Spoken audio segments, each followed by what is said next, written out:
Welcome to Wild Lore Bedtime Stories. Tonight you'll hear The Joke That Told the Truth. This is the story of the Satire. A voice that makes you laugh so you'll listen. A mirror held up with a smirk. If this is your archetype, this is the wit you carry, not to perform, but to belong. The notebook was falling apart. She held it in her lap, its cover soft from years of handling, its spine cracked and retaped and cracked again. Pages stuck out at odd angles, some typed, some handwritten, some just scraps she'd shoved between the covers because she didn't have anywhere else to put them. Every joke she'd ever written lived in this book. Every observation, every punchline, every truth, she'd figured out how to sneak past people's defenses. Tonight was supposed to be the biggest night of her career. A Netflix special, filmed in front of a live audience, broadcast to millions. 15 years of open mics and half-empty rooms and sleeping on couches had led to this. She should have been elated. Instead, she was sitting on a folding chair backstage, staring at the notebook and feeling like a fraud. The material was good. She knew it was good. She tested every bit, refined every callback, timed every pause to the millisecond. The audience would laugh. They always laughed. That was her gift, making people laugh even when they didn't want to, even when the joke was aimed at something they'd rather not look at. But lately, the laughter had started to feel hollow. She flipped to a page near the middle of the notebook where a different handwriting slanted across the margins. Her mentor's handwriting, the man who had found her doing open mics at 19 and told her she had something. The man who had taught her everything she knew about timing and truth and the space between a joke and its landing. He had written one sentence, circled twice. If they're laughing, they're listening. If they're listening, you've got a chance. She had lived by those words for 15 years. Make them laugh, get them listening. Use the opening to slip something real past their guard. But somewhere along the way, she had gotten so good at the slipping that she'd forgotten how to stand still. So good at the sideways truth that she'd forgotten how to say anything straight. The jokes had become a wall, and she was trapped behind it. A knock on the door. 10 minutes. She closed the notebook and pressed it against her chest. The leather was warm from her hands, worn smooth in the places where she held it most. Okay, she said to no one. One more show. But even as she said it, she knew something was different tonight. The jokes were ready. The crowd was waiting, and somewhere inside her, a question was forming that no punchline could answer. Act 1. The Call to Be Seen. She killed, of course. 30 minutes of material, landed like darts in a bullseye.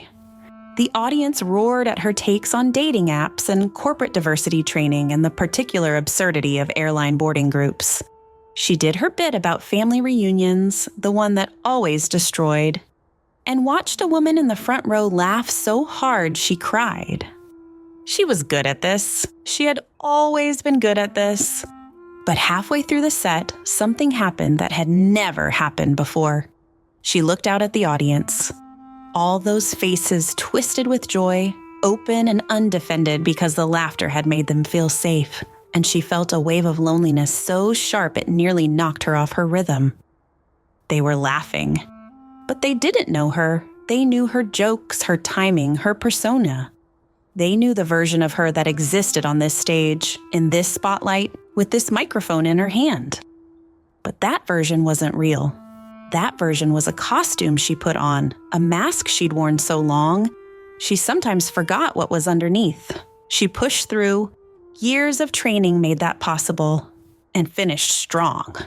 Standing ovation, the whole bit. But walking off stage, the applause still ringing, she felt emptier than she had in years. Her mentor was waiting in the green room. He was older now, retired from performing, but he still came to her big shows. Still sat in the back with his arms crossed, watching her, the way he'd watched her at 19, seeing things she couldn't see herself. Good set, he said. It wasn't a compliment. It was a diagnosis. Thanks. She dropped onto the couch and pressed her palms against her eyes. Felt weird. Looked weird, too. Somewhere around minute 15, you went somewhere else. He sat down across from her. Want to talk about it? She didn't. She wanted to take the win, cash the check, move on to the next city. But her mentor had never let her get away with easy, and he wasn't starting now. I'm tired, she said finally. Tired of, hiding? He nodded, unsurprised. Took you long enough to notice. You knew? Kid, I've been watching you hide behind jokes for 15 years. You're the best at it I've ever seen. But being the best at hiding is still hiding. He leaned forward. The jokes are the door, remember? But at some point, you've got to walk through. She looked at the notebook on the table between them. All those years, all those punchlines, all that truth wrapped in enough humor that no one ever asked if she meant it. What if they don't like what's on the other side? She asked. He smiled. The same smile he'd given her at 19 when she'd bombed her first open mic and wanted to quit. Then at least you'll know. And knowing is better than hiding. Trust me on that. He stood up, squeezed her shoulder, and left her alone with the notebook and the question she'd been avoiding for 15 years. Who was she without the jokes? Act 2, The Ascent Through Exposure. The tour continued, but she was different now. The shows still worked. She was too professional to let them fail, but offstage, something was shifting. She found herself writing less material and more other things. Thoughts that didn't have punchlines. Observations that sat on the page, naked and unprotected, without the armor of wit. It terrified her. In every interview, they wanted the character. The quick comebacks, the playful jabs, the effortless wit that had made her famous. They didn't want to know what she thought about anything serious. They wanted jokes about it. They didn't want her opinion. They wanted her angle. You're so funny, an interviewer gushed. Like, all the time. Is it exhausting being that funny? She laughed. The easy practice laugh that bought her time to think. You know what's exhausting? Pretending to find that question original. The interviewer laughed. The segment moved on. Another perfectly executed deflection. But that night, alone in another hotel room, she wrote in the notebook, yes, it's exhausting. It's exhausting being a performance when you're supposed to be a person. She stared at the words. They weren't funny. They were just true. She didn't cross them out. The heckler came on a Tuesday in Cleveland. He was drunk and loud and determined to make himself the center of the show. He shouted something crude about her body, something she'd heard 100 times before, something that used to bounce off her like rain off glass. Tonight, it didn't bounce. She turned on him with a precision that surprised even her. Every insecurity she could read on his face, every weakness his posture betrayed. She aimed for all of it. The audience gasped, then laughed, then gasped again. By the time she was done, the man was slumped in his seat, demolished. The crowd roared. They loved it. A comedian destroying a heckler was content gold. Tomorrow, it would be all over the internet. Another viral moment in her carefully curated career. But walking off stage, she felt sick. She had used her gift as a weapon. Not to illuminate, not to reveal, not to connect, just to hurt. The same tools that could open people up could tear them apart. And tonight, she had chosen tearing. Her mentor's voice echoed, if they're laughing, they're listening. If they're listening, you've got a chance. A chance to do what? She had never finished that sentence. Tonight she realized why. Because what you did with the chance was the whole point. The laughter was just the door. What you brought through it, that was the choice. And tonight, she had brought cruelty. She sat in her dressing room and wrote a note to herself in the margin of the notebook. The joke is not the point. The joke is never the point. Her sister visited on the Chicago stop. They'd never been close. Her sister was serious where she was playful, direct where she was sideways. They existed in different languages, and most of the time they didn't bother to translate. But her sister came to the show, and afterward, they sat in a diner booth and her sister said, "That's not you up there." She laughed or tried to. "What do you mean? That's literally my job." "No, that's a character you play. And she's good. She's really good. But I'm your sister. I've known you your whole life, and I never see you up there. I see someone funnier, sharper, better at parties, but not you." She wanted to argue, wanted to deploy the usual arsenal. The deflections, the redirects, the jokes that would make her sister laugh and forget what she'd said. But she was tired of the arsenal, and her sister was the first person in months who had seen past it. "What if there's nothing else?" she asked, her voice smaller than she expected. "What if the character is all there is? What if I've been doing this so long that there's no underneath anymore?" Her sister reached across the table and took her hand. "There's an underneath. There's always been an underneath. You just got so good at hiding it that you forgot it was there." They sat in the fluorescent light of the diner, two sisters who didn't know how to be sisters, holding hands like they were learning for the first time. "I'm scared," she admitted. "If I stop being funny, I don't know who I am." "Maybe that's the point," her sister said. "Maybe you find out." Act 3. The Joke That Told the Truth. The last night was in New York. The theater held 2,000 people and every seat was full. Her mentor was there in his usual spot in the back. Her sister was there too, sitting close enough to see her face. She stood in the wings, holding the notebook, and felt the familiar terror of the moments before a show. But tonight, the terror had a different shape. She wasn't afraid of bombing. She was afraid of succeeding, of doing the same set she'd done 100 times, nailing every beat and walking away just as empty as before. She had a choice. The safe material was ready. Tested, proven, guaranteed to work. She could do it in her sleep. The audience would leave happy. The reviews would be glowing. Nothing would change. Or she looked at the last few pages of the notebook, the ones she'd been writing in the hotel rooms and diners, the thoughts without punchlines, the truth without armor. She had never said any of it out loud. She didn't know if it would work. She didn't know if they would laugh or listen or walk out. But she knew one thing. She couldn't do the safe set again. Not tonight. Not ever. "You're on," the stage manager said. She walked into the light. She started with the safe material. Muscle memory, autopilot. The crowd laughed in all the right places, and for the first 10 minutes, she could have been anywhere, any night, any version of herself. But then she felt it. The wall. The glass between her and the audience. The mask doing what masks do, which was hide. She stopped mid-joke. The silence that followed was the loudest she'd ever heard. "Can I tell you something?" she said. "Something that's not going to be funny?" The audience shifted. This wasn't in the script. This wasn't what they came for. "I've been doing this for 15 years, she continued. "Making people laugh. It's the only thing I've ever been good at, and I love it. I really do. But somewhere along the way, I started using the laughs to hide.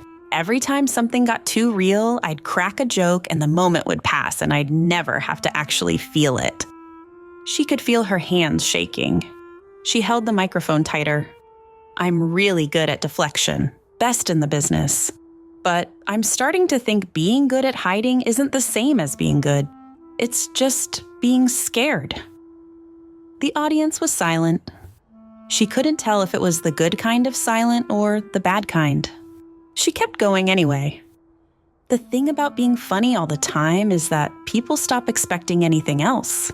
You become the entertainment, the dancing monkey, The one who's always got a joke, always got a comeback, never has a bad day. Or if she does, she makes a bit out of it. She heard a murmur of recognition. Someone in the front row nodded. And after a while, you start to believe that's all you are. The performance, the character, the version of yourself that's palatable, that's fun. That doesn't ask for too much or feel too deeply or need anything she can't turn into material.